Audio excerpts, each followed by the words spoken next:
میرا نام عارف میاں ہے، میں ایک جرنلسٹ ہوں، رائٹر ہوں۔ آج 5 فروری ہے، پاکستان میں یوم کشمیر منایا جا رہا ہے۔ لاہور میں جس علاقے میں رہتا ہوں، بینر لگے ہوئے ہیں، پاکستان کی شاہراہ کشمیر آزاد کروائیں گے، اس قسم کے سلوگن ہیں، اس قسم کے نعرے ہیں۔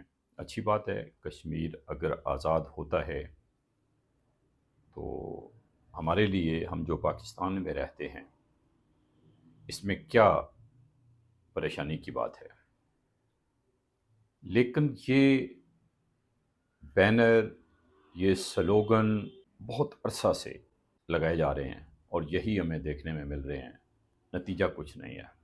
میں تاریخ کا طالب علم ہوں، لیکن میں ایک عام شہری بھی ہوں، اور میں عام شہری کی حیثیت سے ہی یہاں پہ بات کرنا چاہ رہا ہوں۔ سوال یہ ہے کہ کشمیریوں کو موجودہ پاکستان کا حصہ بننے میں کوئی دلچسپی ہے؟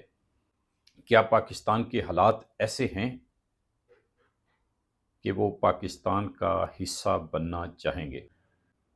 اگر وہ پاکستان کا حصہ نہیں بننا چاہتے،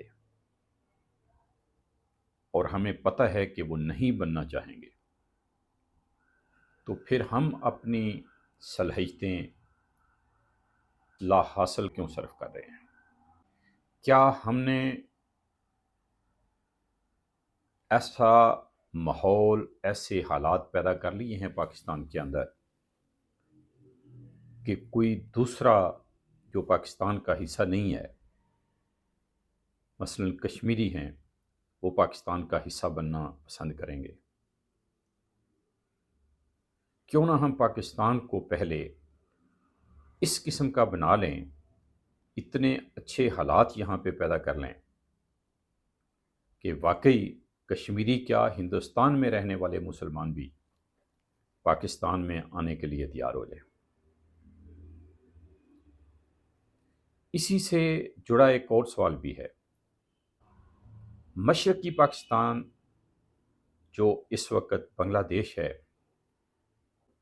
1971 میں اور اس سے پہلے ہم نے ان کے ساتھ کیا سلوک کیا تھا؟